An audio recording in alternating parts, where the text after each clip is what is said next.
Qala al-muallif rahimahullah wa nafa'ana bi ulumihi fid dharain amin. Boleh dengar suara? Suara okey tak? Kena pakai pembesar suara. Masailu fi taharati anin najasah. Masalah berkaitan dengan suci daripada najis. Yang pertama, masalah pertama. Lau salla wa fi thawbihi aw badanihi najasatun. Kalau seorang tu solat pada pakaian atau badannya ada najis, lam ya'lamha, yang tidak tahu, au alimaha, atau dia tahu, thumma nasiya, tapi dia lupa. Contoh, dia tahu kat baju dia kena najis, contohnya kena air kencing, tapi bila dia tak basuh, dia pun kata tak apa, nantilah basuh. Nampak tak? Dia pun tak ingat bahawa baju dia tu kena najis. Lepas mayang baru dia ingat bahawa baju ni dia tak basuh lagi, dia kena najis, tak basuh lagi. Dia lupa. Jadi hukum macam mana? Wa shalla biha, lalu dia semayang dengan pakaian itu, wa tadhakkara, dan dia teringat, wajabat alaihi al-i'adatu, wajib dia ulang, fil halataini, pada kedua-dua keadaan. Sama ada dia tahu atau tak tahu, kena ulang juga, walaupun dia tidak tahu. Likulli salatin, bagi setiap semayang, tayaqqana fi'laha ma'an najasah, yang dia yakin dia lakukan bersama najis, yang dia yakin bahawa semayang dia itu ada najis pada badan atau pakaian, maka dia kena ulang balik semayang dia. Itu yang pertama. Faham tak ni? Jadi kalau awak berlaku masalah tu, tak payah tanya lah, awak tahu dah hukum. Tiba-tiba lepas awak semayang, awak teringat bahawa pakaian awak ni awak tak basuh lagi, kena najis, ulang balik semayang tu. Ataupun lepas tu baru tahu bahawa pakaian awak ni ada kena najis, kena ulang balik. Yang kedua, la tasihhu salatu man qabada biyadihi tarfa hablin muttasilin binajasin. Tidak sah sembahyang orang yang memegang pada tangan dia tarfa hablin, hujung tali yang bersambung dengan najis. Contoh kan, contoh kata ni tali kan, saya pegang tali ni, hujung tali ni bersambung dengan najis. Ada tahi ke, ataupun ada anjing ke. Anjing najis kan, kita pegang tali yang mengikat anjing. Wa illam yataharrak biharakatihi, walaupun najis tersebut tidak bergerak dengan geraknya. Tali tu panjang, kalau dia tarik pun tak bergerak tu.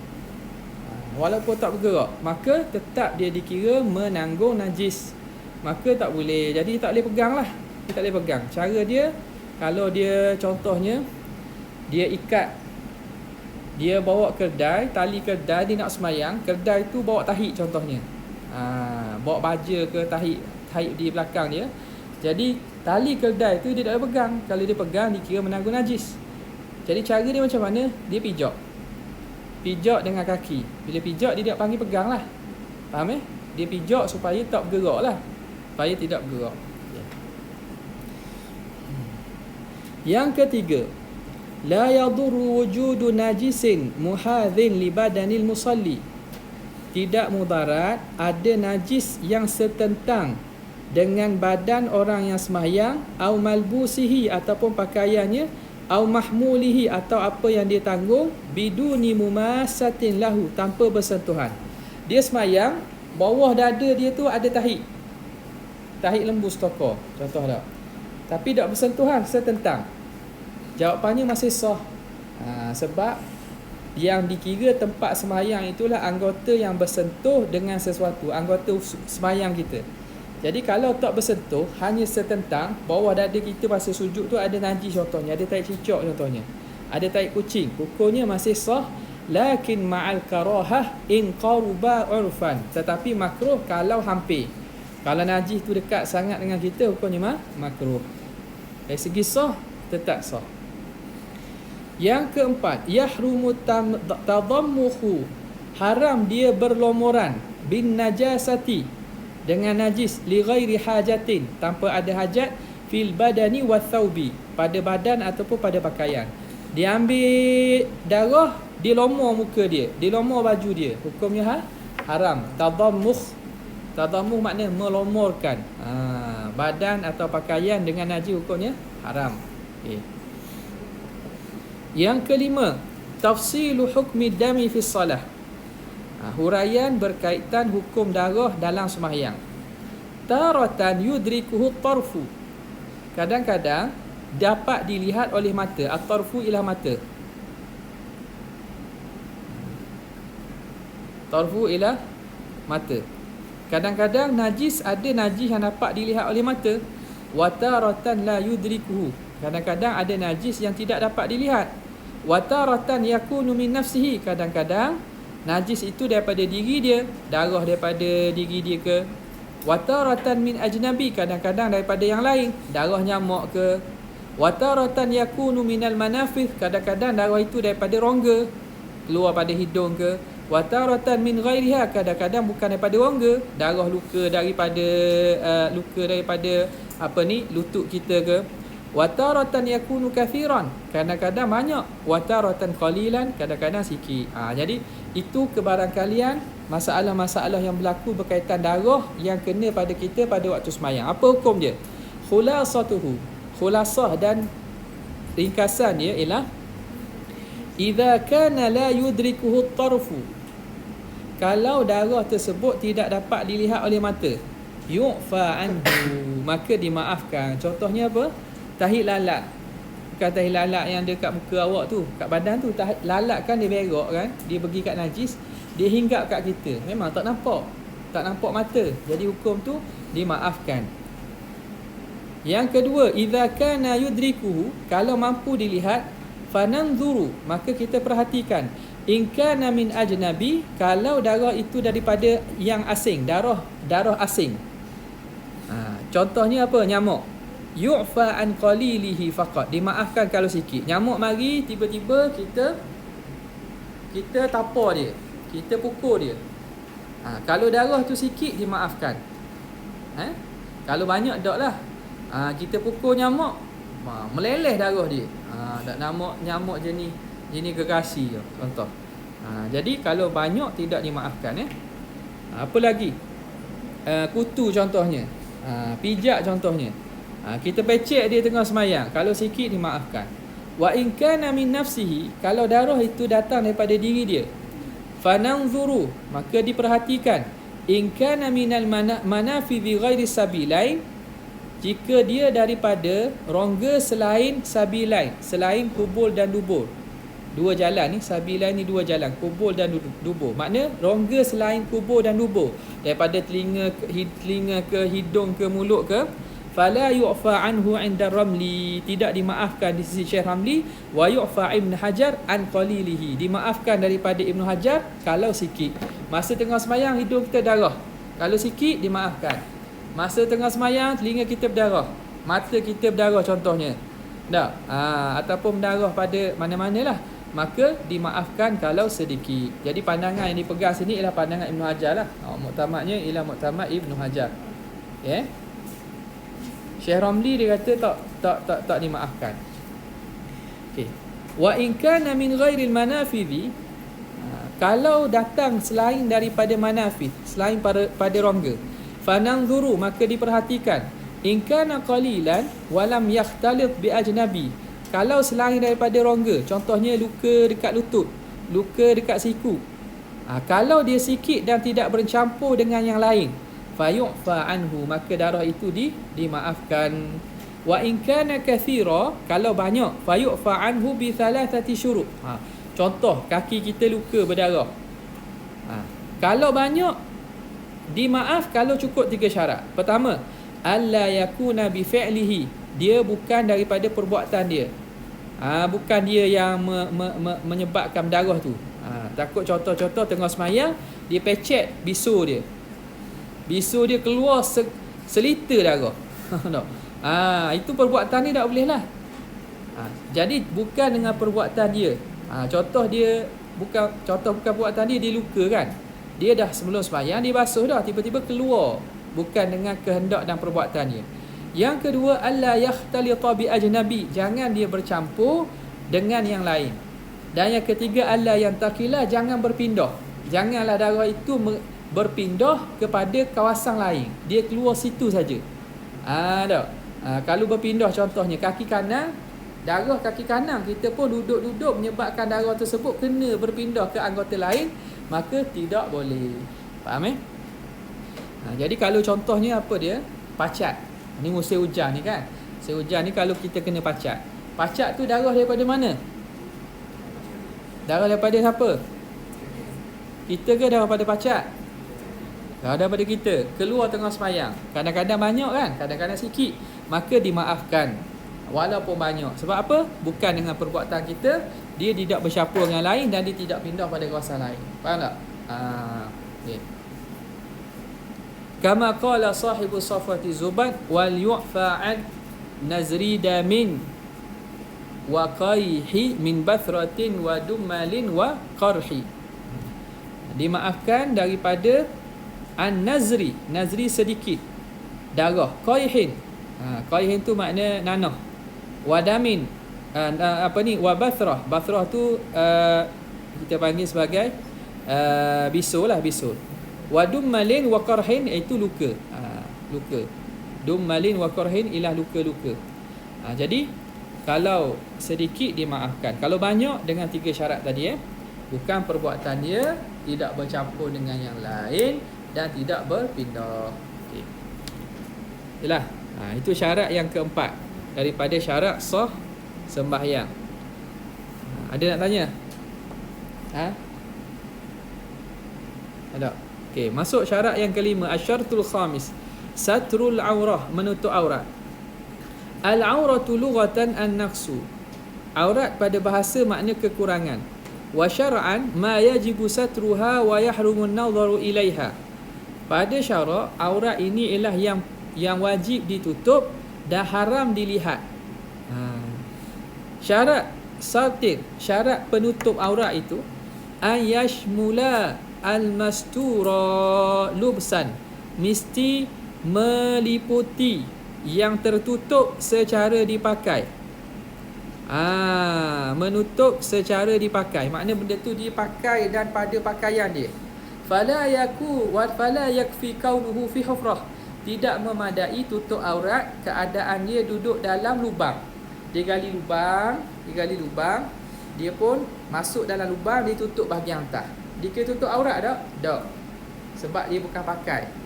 Au khaimah, ataupun dia duduk dalam khaimah. Macam mana? Kemah, dia pasang kemah. Dia pun duduk dalam ni. Faham tak? Kemah, dia keluarkan kepala ke atas, duduk dalam kemah ni. Ni dikira tutup aurat tak? Tidak memadai sebab dia bukan dikira pakaian.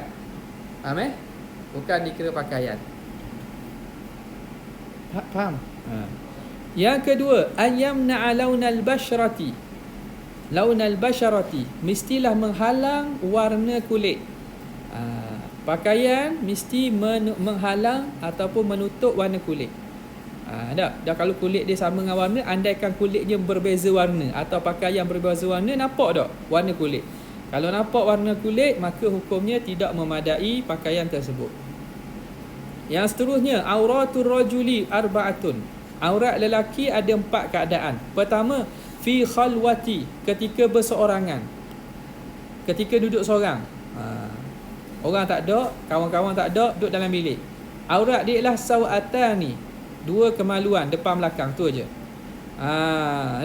Aurat dia kubul wahuma al-kubul wad dubur. Maknanya nak pakai spender boleh lah. Tapi bukan suruh pakai gitu. Malulah ke malaikat, malu ke jin tengok awak. Jadi kalau ikutnya, ialah aurat dia ialah kubul dan dubur. Wasumiyata, dinamakan dengan demikian. Kenapa kubul dan dubur dinamakan sawatan? Wasumiyata bidzalika, dinamakan kubur dan dubur dengan sawah, li'annahu yasu'u li sahibihi kashfuha, kerana buruk bagi empunyanya mendedahkannya. Kalau buka benda tu buruk, keji orang tengok. Apa ni, orang tak malu lah. Jadi sebab itu dinama sawah, daripada yang keji, yang buruk. Okey. Yang kedua, fi salati, aurat lelaki ketika dalam sembahyang. Wa indan nisa'il maharimi war rijal, ketika bersama dengan perempuan-perempuan yang mahram dan bersama orang lelaki. Aurat dia ma baina surrati wa rukbati, antara pusat dan lutut. Wa huma, okey, antara pusat dan lutut. Pusat dan lutut tu sendiri wa huma laisata minal aurah. Pusat dan lutut itu bukan aurat. Lakin yajibu satru syai'in minhuma, tetapi wajib ditutup juga pusat dan lutut itu. Liqaidati, kerana kaedah ma la yatimul wajibu illa bihi fahuwa wajibun. Sesuatu yang tidak sempurna kewajipan kecuali dengan melakukannya, maka perkara itu pun wajib. Sebenarnya aurat antara pusat dan lutut. Antara pusat dan lutut. Tetapi antara pusat dan juga lutut. Tetapi kerana kalau kita tak tutup pusat dan lutut, boleh jadi akan terdedah kawasan antara pusat dan lutut. Maka pusat dan lutut pun wajib kita tutup. Okay.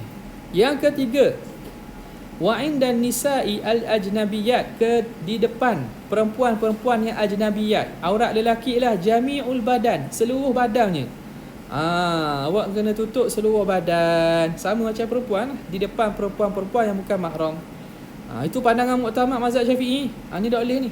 Dengan pendek tak boleh pakai mazhab Syafi'i ni. Syafi'i tak pakai dengan pendek.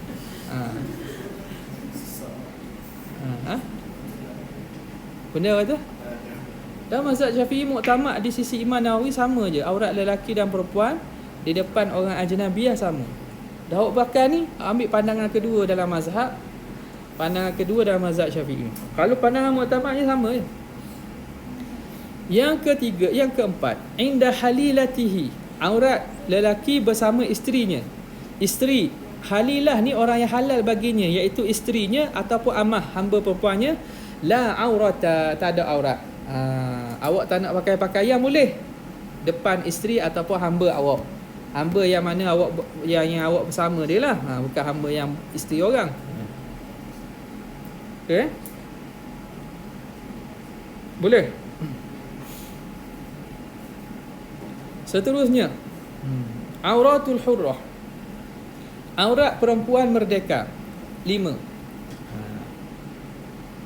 Lepas tu kalau tengok Tok Guru je, bukan benar ada Tok Guru je syadid sikit, tak benar. Dia tak pakai lah pakaian apa ni dengan pendek. Sebab di sisi mazhab kita, di sisi tarjih Imam Nawawi, aurat lelaki ni sama seluruh badan. Yang pertama, fi khalwah, aurat perempuan ketika berseorangan. Wa'in dan nisa, dan bersama wanita-wanita. Warijalil maharimi, dan lelaki-lelaki mahram. Ma baina surati wa rukbati, antara pusat dan lutut. Aurat bersama perempuan dan juga berseorangan antara pusat dan lutut. Yang kedua, indan nisa'il fasiqati wal kafirat, aurat di sisi perempuan-perempuan yang fasik dan juga orang kafir.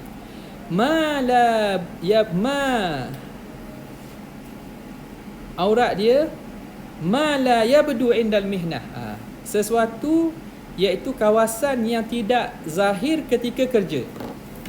Ma la yabdu, apa yang tidak zahir, yang tidak nyata ketika bekerja. Makna benda yang masa kerja kita tak buka dia. Falladhi yabdu laysa bi'arah, apa yang nyata, yang zahir ketika kerja itu bukan aurat. Contohnya, kerja macam mana? Contoh kalau awak kerja kan, awak duduk dengan non-muslim dalam asrama. Jadi awak buat kerja bersih pinggan, bersih rumah. Tangan ni bukan nak pakai sarung tangan kan? Tak, tangan lengan ni awak bukalah. Tu tak apa. Anggota-anggota yang mana masa bekerja itu perlu kepada buka. Kaki awak bukan nak pakai soket dalam rumah. Jadi benda itu tak ada masalah ketika dengan perempuan fasik ataupun orang kafir.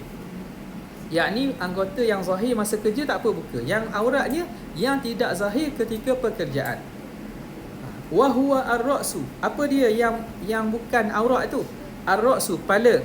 Wal wajhu, muka. Wal unuq, tekak. Jadi awak tak pakai tudung, tak apa. Tekak nampak, tak apa. Wal yadaini ila adudain, tangan sehingga adud, sehingga ni lengan.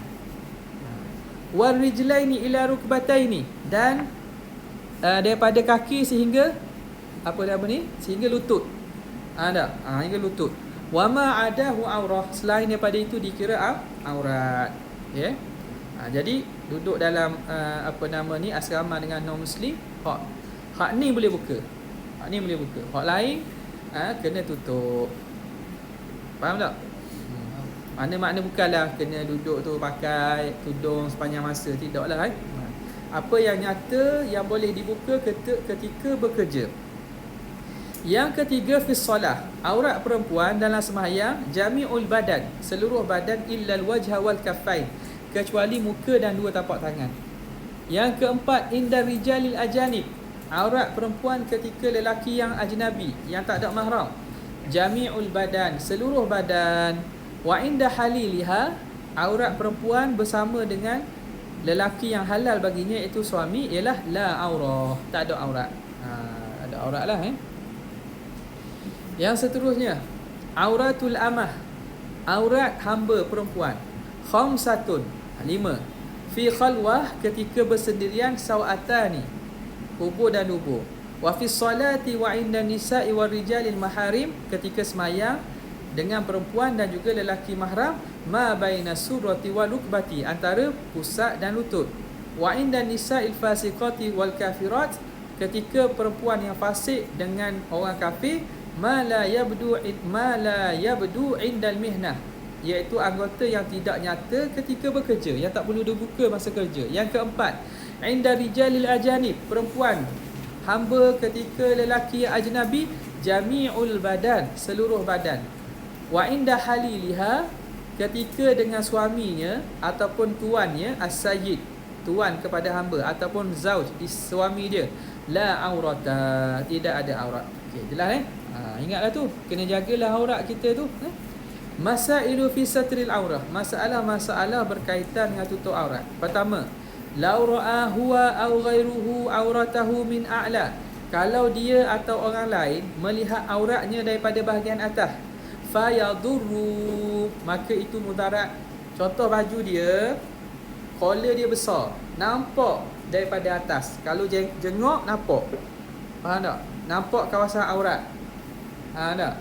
Kalau lelaki maknanya nampak bawah pusat lah. Kalau perempuan dalam tu nampak dah lah. Maka mudarat, maknanya aurat dia tidak sah, tutup aurat tu kena tutup betul. Kalau semayang tak sah kalau nampak daripada atas. Bi khilafi idza ru'iyat min asfala, lain kalau dilihat daripada bawah. Kalau daripada bawah tak ada mudarat. Daripada bawah, contoh hak pakai kain, nampak daripada bawah, semayang sah tak? Tutup aurat sah tak? Sah. Dah orang nampak tu, orang nampak malu awak lah. Tu je. Dari segi sah je lah. Pakai kain plekat, pakai luar dalam tak?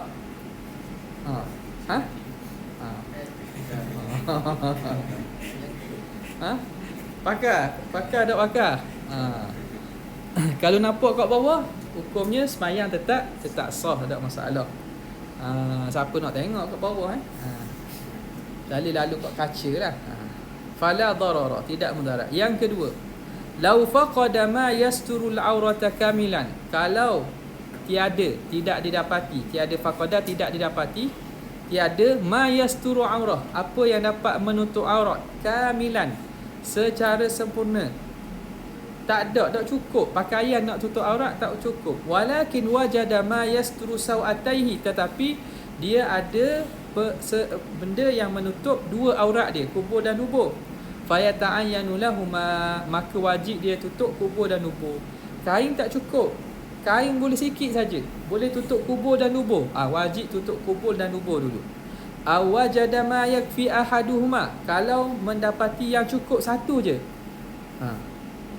Kain ada sikit sangat, kalau tutup kubur nampak dubur, kalau tutup dubur nampak kubur. Nak tutup mana satu?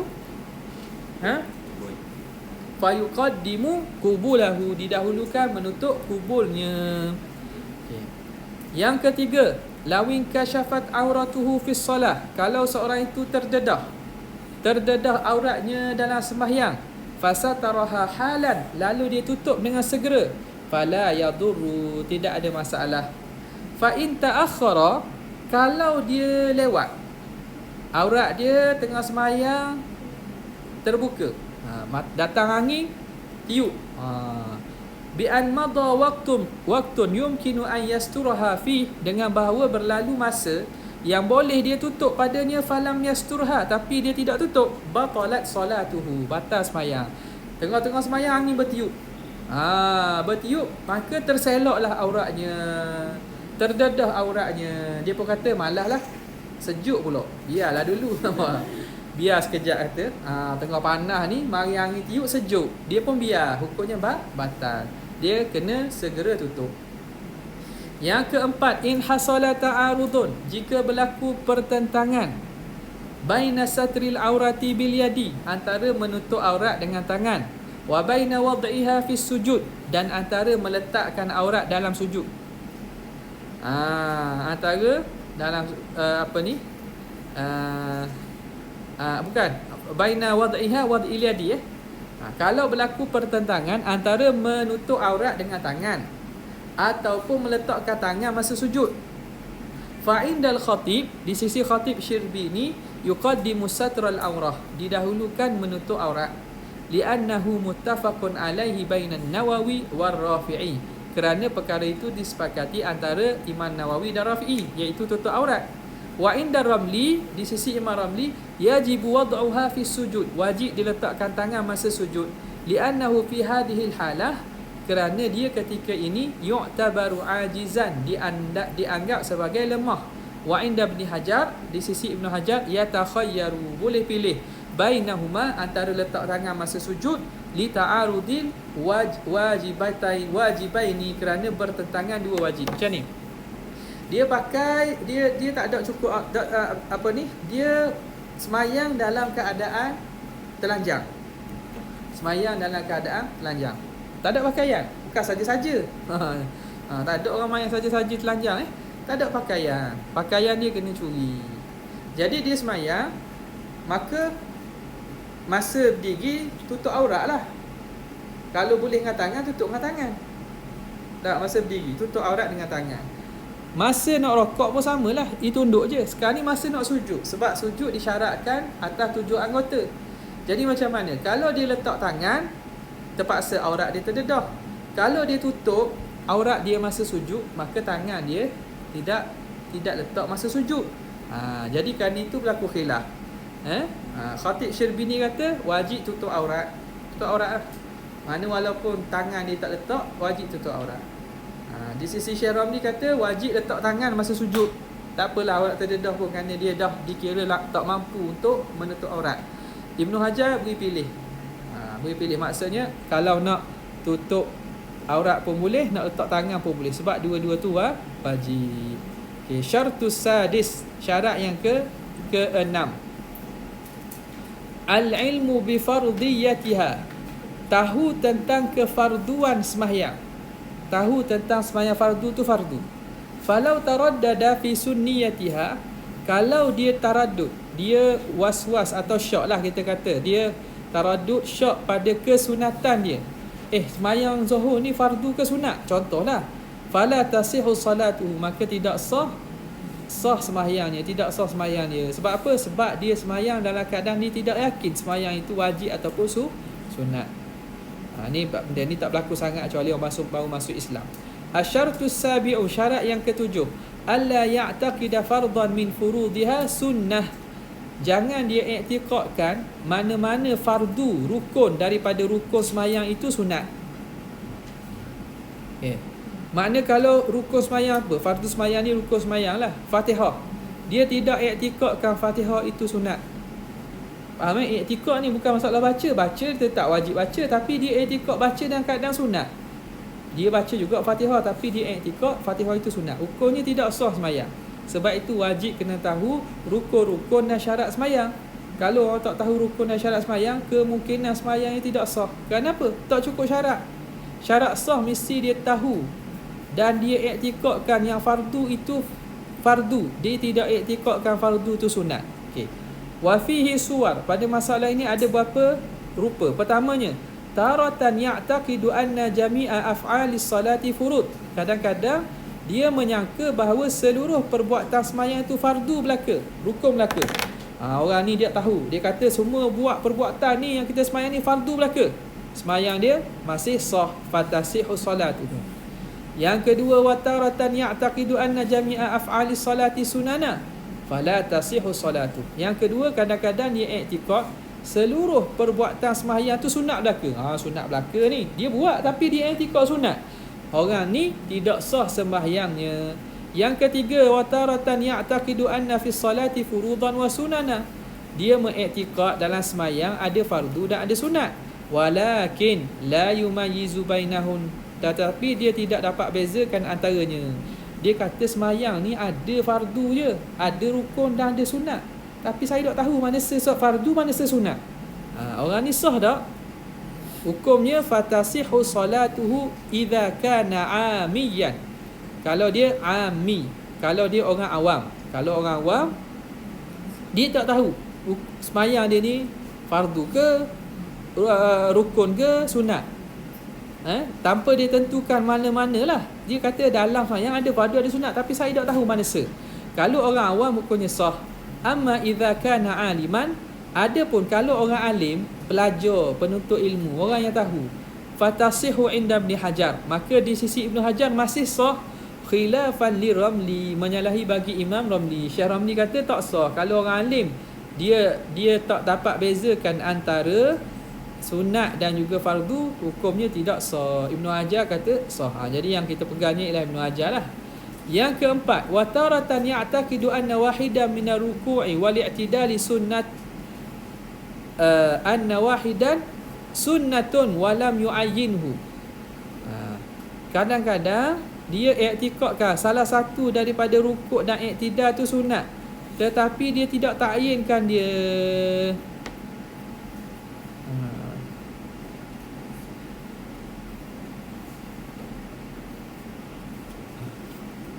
Dia contohnya, dia tak patut sebut gini ni. Wa taratan ya'taqidu anna wahidan minar ruku'i wal i'tidali sunnatan wa lam yu'ayyinhu. Antara i'tidal dan rukuk ada dia kata sunat tapi dia tidak tentukan, maka hukumnya masih sah perbuatannya itu, solatnya itu. Kenapa? Kerana dia tidak melakukan rukun berserta i'tikad sunat, tetapi dia taraddud padanya. Ini masalah taraddud lah. Ini taraddud pada mana? Pada salah satu.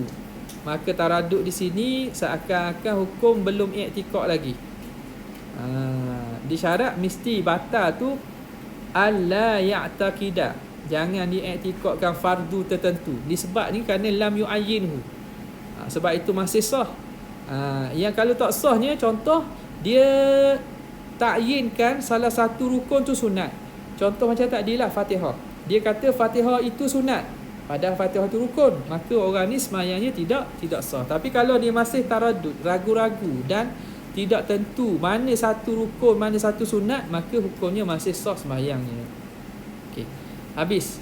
Babu arkanis salah, bab rukun sembahyang.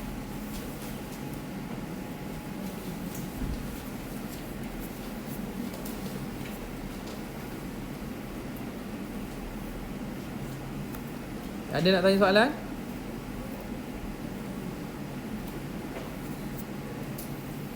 Ada nak tanya tak? Ada Okey, kita masuk kepada babu arkanis solah, masuk rukun sembahyang dah. Ar-ruknu lughatan, rukun pada bahasa. Jadi sekejap saya nak save dulu ni.